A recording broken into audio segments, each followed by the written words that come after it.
explainer. Okay, let's dive right in, because today we're looking at a truly incredible piece of literature and historical documentation called Oborodhbashini.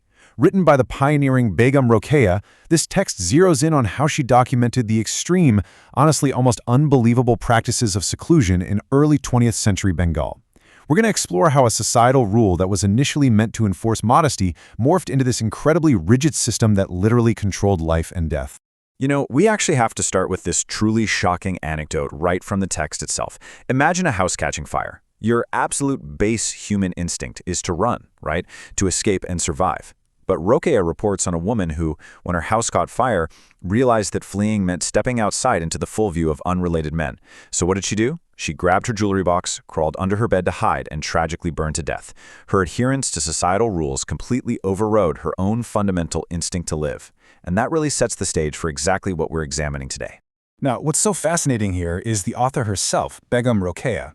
She wasn't just an outsider looking in. She was an insider. She lived within this society.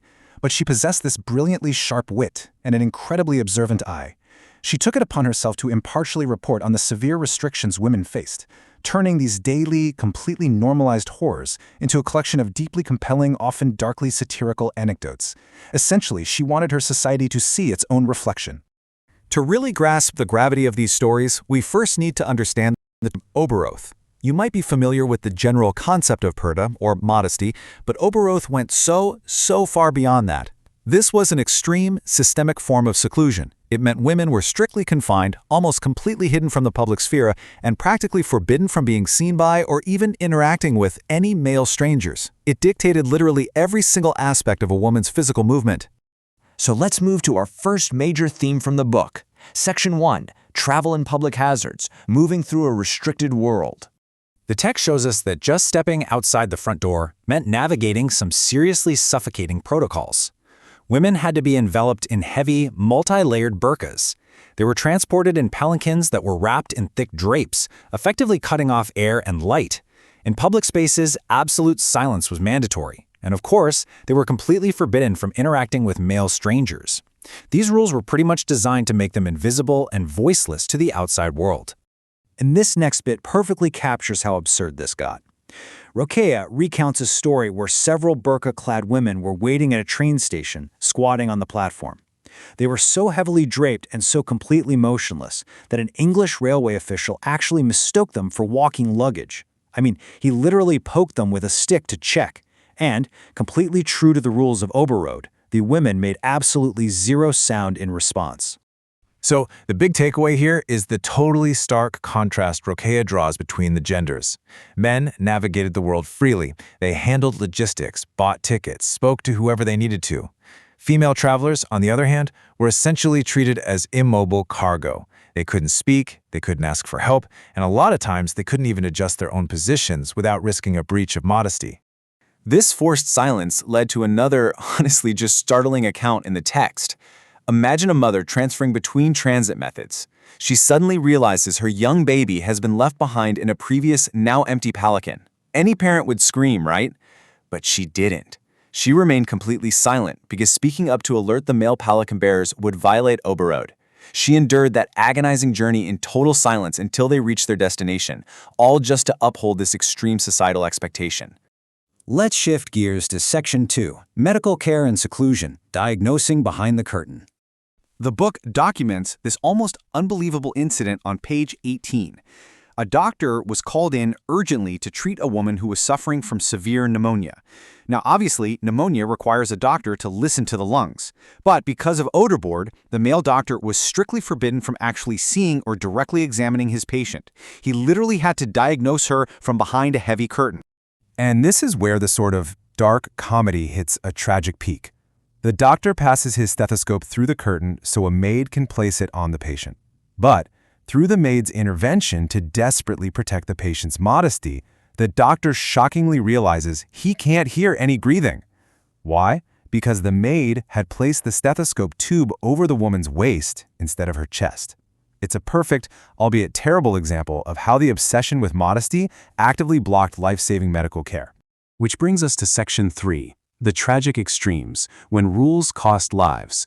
Rokeya lists multiple harrowing incidents across different settings. We already touched on the house fire, but the text is absolutely filled with these disasters. Whether it was in the supposed safety of their own homes or out in transit, the mere presence of strange men completely paralyzed women in life-or-death situations, stripping away any chance they had to defend themselves or just seek help. Take this deeply disturbing anecdote, for example. A home is invaded by thieves in the middle of the night. The women of the household are wide awake and totally aware, but because they are so deeply conditioned to fear the voices and presence of unknown men, they remain completely silent. They literally let the thieves walk right up and strip the jewelry off their bodies, cutting their necklaces and earrings off, rather than make a single sound to raise the alarm in front of these strange men. And then there's this absolutely devastating story from a train station. An aunt, wearing one of those heavy, flowing burqas, trips, and her garment gets caught terribly under the wheels of a moving train. She's crushed. Male bystanders on the platform immediately rush forward to lift her and save her life, but her maid steps in and furiously stops them, shouting at the men not to touch her. The text impassively reports what happened next. Because male rescue was vehemently refused, just to maintain her modesty in a public space, the woman was left on the platform. She suffered an absolute agony for 11 hours before finally succumbing to her injuries. A completely 100% preventable death orchestrated entirely by a social custom. Okay, let's wrap things up with Section 4, A Legacy of Critique, Literature as Sociological Evidence. By publishing these stories in Oborodhbashini, which translates to The Secluded Women, Begum Rokeya was doing way more than just storytelling for entertainment. She was meticulously laying out sociological evidence of a systemic problem. She acted almost like a journalist of her own society, gathering these very real data points of human suffering to present an undeniable case against extreme parda. The ultimate takeaway here is how masterfully she used tone. She placed dark irony and totally senseless tragedy side by side. She basically held up a mirror to early 20th century patriarchal orthodoxy, forcing society to look directly at the extreme, absurd, and often fatal consequences of their rigid customs. She showed that when modesty is valued over humanity, the results are just devastating. And this leaves us with a profound question to chew on, something that really extends far beyond early 20th century Bengal. How can societal norms become so deeply ingrained that they override our most basic human instinct for survival? Begum Rokeya's Oborodhbashini is a powerful, enduring reminder of the incredible, sometimes terrifying power that cultural conditioning holds over human life. Thanks for joining me for this explainer, and I highly encourage you to reflect on the invisible rules that govern our own modern societies. See you next time.